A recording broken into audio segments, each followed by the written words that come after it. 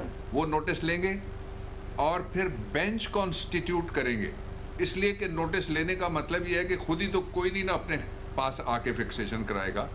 Bench constituted ہوں گے, اور کچھ بینچ ایسے ہیں benches supreme Court of Pakistan میں بھی, ہائی کورٹس کے اندر بھی, جن کو مختلف نوعیت کے, مثلاً بینکنگ کے کیسز ہیں وہ ایک جگہ جاتے ہیں, نیب کے کیسز ہیں ان کے لیے بینچز بنے ہوئے ہیں. یہ سپریم کورٹ میں بھی ہے, نیچے بھی ہے. تو اس لیے یہ اختیار کہ کون اس کو کہے گا کہ یہ ان آرڈر ہے, پھر اس کے پہلے پوری پروسیڈنگ ہوتی ہے. سو موٹو نوٹس صرف درخواست نہیں لگتی, پوری پروسیڈنگ ہوتی ہے. نیچے ایک سیل بنا ہوا ہے سپریم کورٹ آف پاکستان میں جو ان کی چھان پٹک کرتا ہے, اور اس کے بعد وہ سپریم کورٹ کے چیف جسٹس کو دیتے. یہ جو میں بات کر رہا ہوں یہی ویو لیا ہے سپریم کورٹ آف پاکستان کے ایک بینچ نے جو 5 رکنی, اور انہوں نے پھر علیحدہ کر کے جو صحافیوں کی سلامتی اور ان کی ویلفیئر کے لیے جو نوٹس انہوں نے لیا وہ علیحدہ کر دیا تھا انہوں نے. کل ہم نے ایک اور کوسچن بھی پوچھا اعتزاز احسن صاحب سے, اگر پروڈیوسر صاحب چلا سکیں, وہ ان کو کہا ہے میں نکالنے کے لیے جیسی ریڈی ہوتا ہے. بٹ دا کوسچن, اور یہ کسی خاص شخصیت کے لیے نہیں ہے, لیکن جو چیف جسٹس کی تقرری کا طریقہ کار ہے وہ سینیورٹی کے اوپر ہے.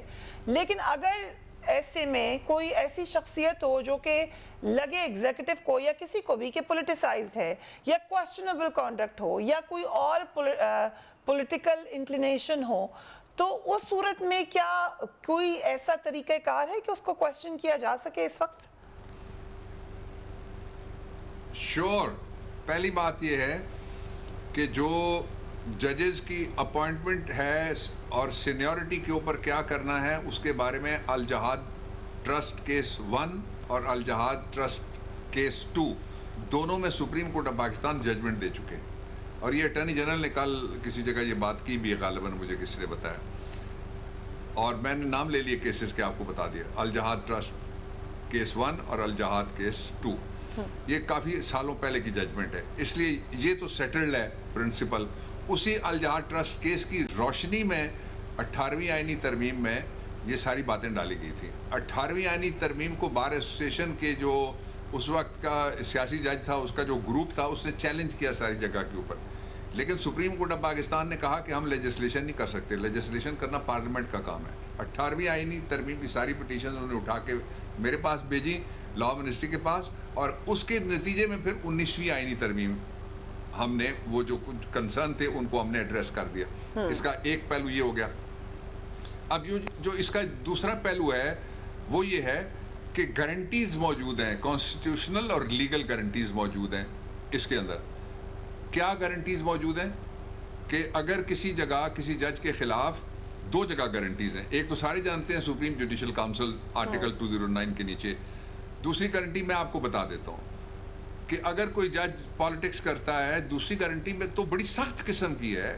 وہ گارنٹی یہ ہے کہ جو جوڈیشل پالیسی بنائی ہوئی ہے سپریم کورٹ آف پاکستان نے, اس میں کوئی جج میڈیا مونگر نہیں ہو سکتا, پبلسٹی مونگر نہیں ہو سکتے کوئی جج. کہ وہ یہ کہیں کہ جی میری خبریں لگنی چاہیے, میری تصویریں آنی چاہیے, میں تقریریں کرتا پھروں. اگر وہ کریں گے تو یہ جوڈیشل پالیسی میں لکھا ہوا ہے, یہ کسی وکیل کی رائے نہیں ہے سنگل کی, کسی بار ایسوسیشن کی رائے نہیں ہے, جوڈیشل پالیسی میں لکھا ہوا ہے. اور پھر ظاہر ہے جوڈیشل پالیسی کس کے تابع ہے؟ سپریم کورٹ آف پاکستان کے. اور سپریم جوڈیشل کاؤنسل کا میکنزم کس کے تابع ہے؟ سپریم کورٹ آف پاکستان کے اندر سے ہی وہ بھی ایمینیٹ کرتا ہے, اسی میں سے ہی وہ نکل کے باہر آتا ہے. اس لیے اگر کوئی اس طرح کی بات ہو تو وہ معاملہ اٹھایا جا سکتا. ایک سے زیادہ مرتبہ جو پبلسٹی کے حوالے سے بھی کیسز ہوئے اور تقریریں جو ہیں ان کو مواد بنایا گیا ججز کو ریموو کرنے کے لیے. یہ سپریم کورٹ آف پاکستان میں جوڈیشل پالیسی کے حوالے سے بھی اور جو 209 ہے اس کے حوالے سے ججمنٹس موجود ہیں.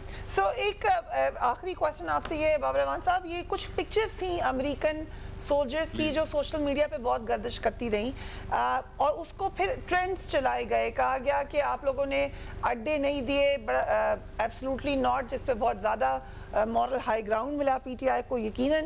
مگر پھر انہوں نے یہ سوال اٹھائے بھی گئے ٹرینڈز پہ, مگر سینئر صحافیوں نے بھی سوالات اٹھائے. مثلا ارشد شریف صاحب نے ٹویٹ کی کہ پاکستان نے کیوں اس مدد کے بدلے برطانیہ کی ریڈ لسٹ سے اخراج کا معاملہ نہیں اٹھایا, یورپی یونین میں پی آئی اے پر پابندی کا معاملہ اٹھایا جا سکتا تھا, یا امریکہ سے کوئی فائدہ لیا جا سکتا تھا. یہ ہم کس قسم کی مدد کی ہے امریکن فوجیوں کی, اور کیا ہم اس سے کوئی فائدہ اٹھا سکتے تھے؟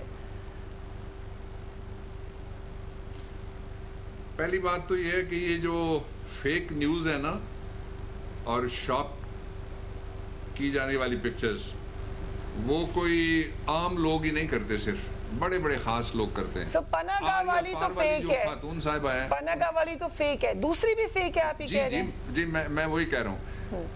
جو آر اور پار والی, میں آر اور پار والی خاتون کی کشمیر والی فوٹو جو انہوں نے اپنے ابا کی فوٹو بیچ میں سے نکال کے لنڈن کی سڑک کی اس کو کشمیر کہہ کے اپنی محبت کا اظہار اور رشتہ داری ظاہر کی تھی, جو کشمیریوں نے جھوٹ اس کو کہا. ایک بات. دوسرا یہ ہے کہ جو ریاست کے لیول کے اوپر میرے علم ہے, ایک دن پہلے بھی, کل میں وہاں تھا جب جرمن فارن منسٹر ملنے کے لیے آئے ہوئے تھے, تو جو ہر جگہ یہ بات اٹھائی جاتی ہیں جو اٹھانے والی باتیں ہیں, اور ضروری نہیں ہے. مثلا پرائم منسٹر نے بتایا کہ انہوں نے خود, جو برطانوی وزیر اعظم ہیں ان سے انہوں نے خود بات کی کہ یہ ریڈ لسٹ میں سے یہ نکالا جائے. ان کو کنونس کرنے کے لیے انہوں نے گفتگو کی, انہوں نے خود بات کی ان کے بورس جانسن تو یہ ہر لیول کے اوپر. تو کیا کہا انہوں نے پرائم منسٹر بورس جانسن نے؟ یس سو انہوں نے کوئی امید دلائی؟ Not real. وہ دیکھیے این سی او سی ایک ہمارا ادارہ ہے جو لگا ہوا ہے, اس میں وہ بھی کام کر رہے ہیں, فارن منسٹری بھی کام کر رہی ہے, پی ایم آفس بھی اس کے لیے ایکٹیویٹڈ ہے. کوئی ایسی بات نہیں ہے جس کے اوپر ہم کسی سے کہ جی ایبسولوٹلی ناٹ جو کہہ سکتے ہیں, وہ اتنا نہیں کہہ سکتے کہ یہ کھول دو یا اس کو ریویو کرو یا اس کو ریشنلائز کرو یا اس کو دوسری دنیا کی طرح ہمیں بھی ٹریٹ کرو. سو یہ بھی کہہ سکتے ہیں. بابر رحمان صاحب, thank you so much for joining us. We're going on a break and we'll be right back.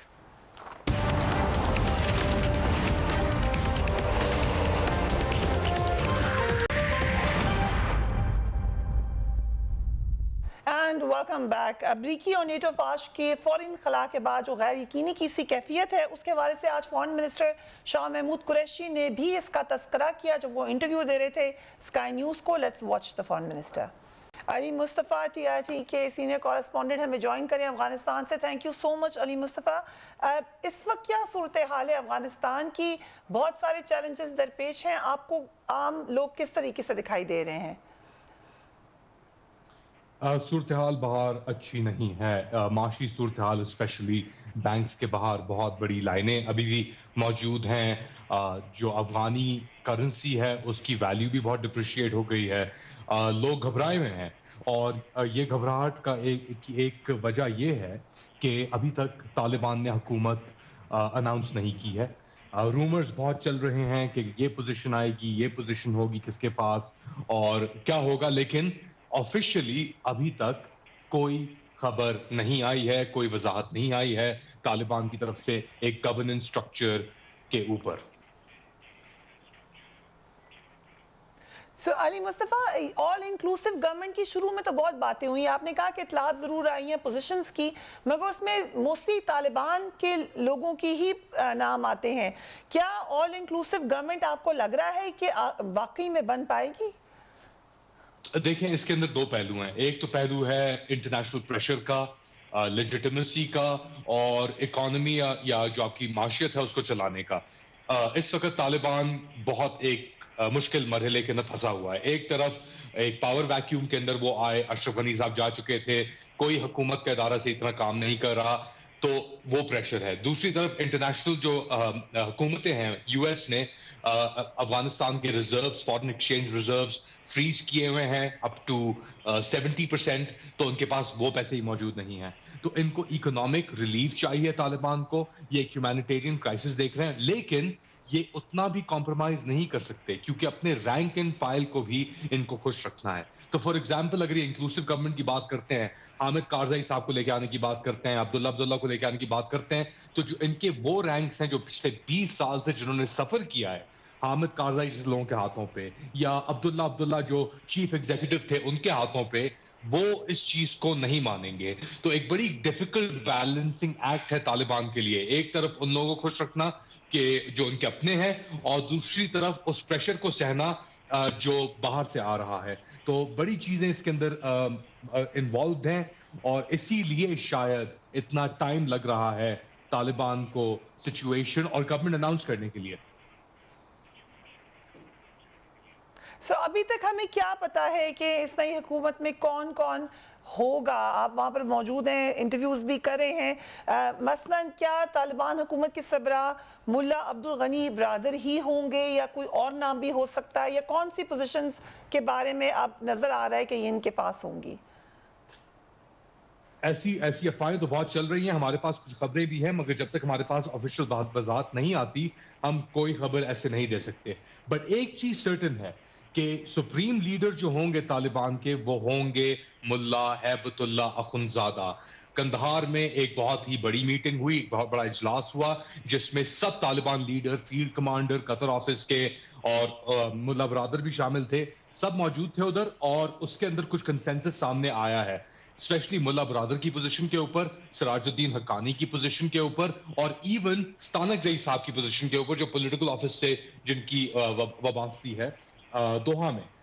اس کے علاوہ، ان رومرز کے علاوہ ہمیں اور کوئی خبر نہیں آ رہی. ایک اور اس میں ڈائنامک یہ ہے کہ جو حقانی ہیں ان کی طاقت وہ کنٹرول کر رہے ہیں اس وقت کابل کو، ان کی طاقت رائز پہ ہے. جو ٹریڈیشنل طالبان ایلیمنٹس ہیں، فار ایگزامپل کندہار سے یا اور علاقوں سے، ہیلمند سے، وہ اب کنٹیسٹ کر رہے ہیں طاقت کے لیے، پوزیشنز کے لیے. تو ایک انٹرسٹنگ چیز ہوگی کہ کس طریقے سے پلے آؤٹ ہوتا ہے. پنجشیر کے حوالے سے اس وقت کیا اطلاعات ہیں؟ پنجشیر کے حوالے سے یہ اطلاعات ہیں کہ پچھلے 3 دن سے طالبان نے اس کو پورے گھیرے پہ لیا ہوا ہے، جھڑپیں جاری ہیں. جو پنجشیری ریزسٹنس ہے وہاں پہ، اینٹی طالبان ریزسٹنس، وہ یہ کہہ رہی ہے کہ ہم نے 40 طالبان کو مارا ہے، مگر طالبان کی طرف سے کوئی وضاحت نہیں آئی.